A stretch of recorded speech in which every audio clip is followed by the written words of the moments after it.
मैं देवों के देव महादेव की जागृत स्वयंभू प्रतिमा को समेटे महाकाल उज्जैन मंदिर बोल रहा हूं।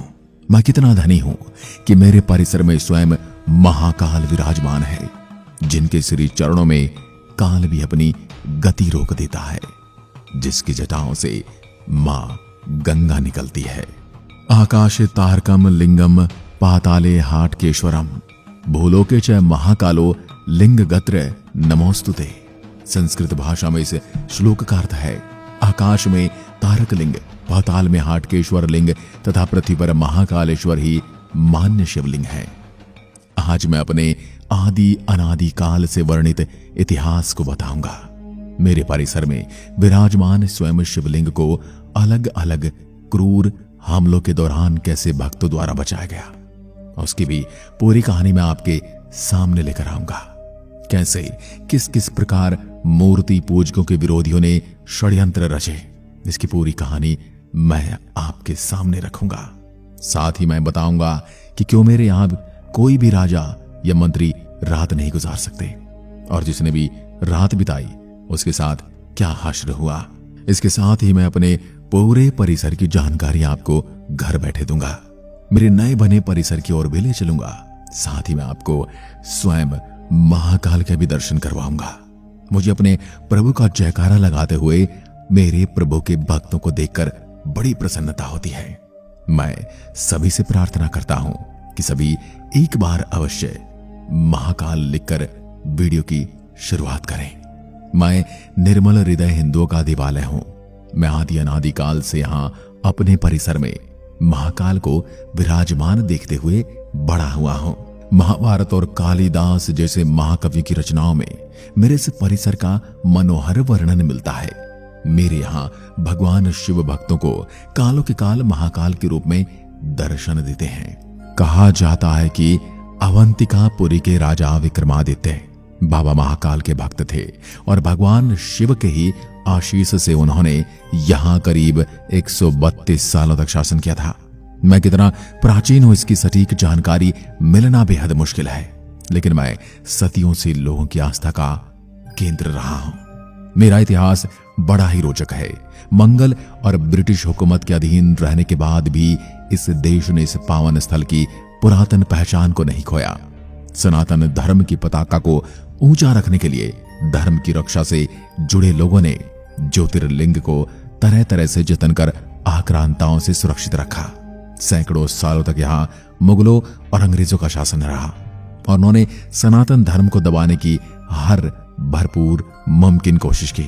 मंदिर तोड़े गए, मूर्तियां तोड़ी गई, कई जगह आतंक मचाकर लोगों पर अत्याचार किए गए, लेकिन इसके बावजूद आज भी सनातन धर्म को कोई बाल भी बांका नहीं कर पाया और आज भी पूरे विश्व में अपनी सुगंध से महक रहा है सनातन धर्म। अब मैं मेरे उस काले अध्याय की शुरुआत करता हूं जिसको मैं चाहकर भी भुला नहीं पाऊंगा। दिल्ली के सुल्तान इल्तुतमिश ने मुझे पूरी तरह से ध्वस्त कर दिया था।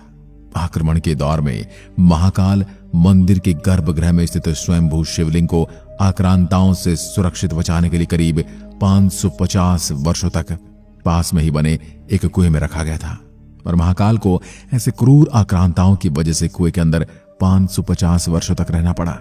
आप इस मुस्लिम आक्रांताओं की तुलना पौराणिक कथाओं में बताए गए जानवर और राक्षसों से कर सकते हैं, जो बिना किसी बात के देवताओं से युद्ध करते थे और विनाश करते थे, बिना ही किसी प्रयोजन के, बिना ही किसी स्वार्थ के। बस उन्हें विनाश करने में आनंद आता था। यह बात सिर्फ यहीं खत्म नहीं हुई। जब दिल्ली की गद्दी पर औरंगजेब का शासन था, औरंगजेब ने मंदिर के अवशेषों से एक मस्जिद का निर्माण करवाया था। मंदिर टूटने के बाद करीब 500 वर्षों से अधिक समय तक मैं जीर्ण शीर्ण अवस्था में रहा। मेरे अंगों को समय समय पर इन क्रूर और दमनकारियों द्वारा नोचा जा रहा था। उसके बाद ध्वस्त मंदिर में ही महादेव की पूजा आराधना की जाती थी, लेकिन जब कई वर्षों के बाद 22 नवंबर 1728 में मराठा शूरवीर राणोजी राव सिंधिया ने मुगलों को परास्त किया तो उन्होंने मंदिर तोड़कर बनाई गई उस मस्जिद को गिराया और 1732 में उज्जैन में फिर से मेरा निर्माण कर ज्योतिर्लिंग की स्थापना की। राणोजी ने ही बाबा महाकाल ज्योतिर्लिंग को कोटी तीर्थ कुंड के बाहर निकलवाया था और मेरा पुनः निर्माण करवाया था। इसके बाद राणो जी ने 500 बरस से बंद सिंहस्थ आयोजन को भी दोबारा आरंभ करवाया था। मैं कोटि कोटि धन्यवाद देता हूं राणो जी को, जिन्होंने मुझे एक नया जीवन दिया और मुझे मेरे अस्तित्व को बचाए रखने के लिए मेरे में एक नई ऊर्जा का संचार किया। महाकवि कालिदास के ग्रंथ मेघदूत में मेरी संध्या आरती का जिक्र मिलता है। साथ ही इस ग्रंथ में महाकाल वन की कल्पना भी की गई है। कहा जाता है कि उज्जैन के तत्कालीन राजा विक्रमादित्य ने मेरा विस्तार करवाया था। उन्होंने मेरे परिसर में धर्म सभा बनवाई, जहां वह न्याय करते थे। ये समय मेरे लिए सबसे स्वर्णिम समय था और मैं उनकी न्याय प्रणाली का गवाह रहा हूं। राजा विक्रमादित्य ने कई प्रकार की प्रतिमाओं का निर्माण करवाया था। वहीं 7वीं शताब्दी के बाणभट्ट के कदम्बिनी में भी मेरे विस्तार का वर्णन किया गया है। 11वीं शताब्दी में राजा भोज ने देश के कई मंदिरों का निर्माण करवाया, जिसमें मेरा नाम भी शामिल रहा। उन्होंने मेरे शिखर को पहले से ऊंचा बनवाया। इसके अलावा मेरे निर्माण में काफी राजाओं का सहयोग रहा, जिसमें राजस्थान के राजा भी थे। राजस्थान के राजा जयसिंह द्वितीय ने 1280 में मेरे शिखर पर शिलालेख में सोने की परत चढ़वाई थी। साथ ही उन्होंने कोटि तीर्थ का निर्माण भी करवाया था।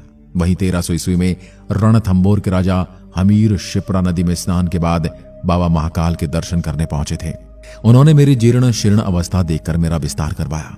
17वीं शताब्दी में मेवाड़ के राजा जगत सिंह ने उज्जैन की तीर्थ यात्रा की ओर यहां कई निर्माण करवाए।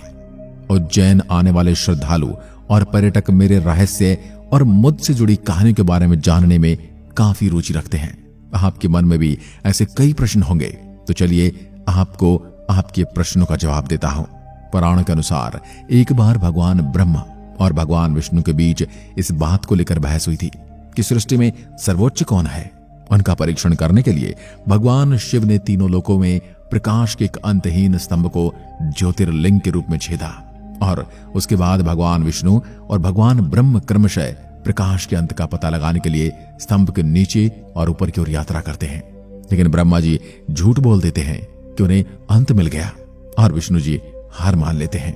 फिर शिव प्रकाश के स्तंभ के रूप में प्रकट होते हैं और ब्रह्म जी को श्राप देते हैं कि उनका किसी भी समारोह में कोई स्थान नहीं होगा, जबकि विष्णु जी की अनंत काल तक पूजा होगी।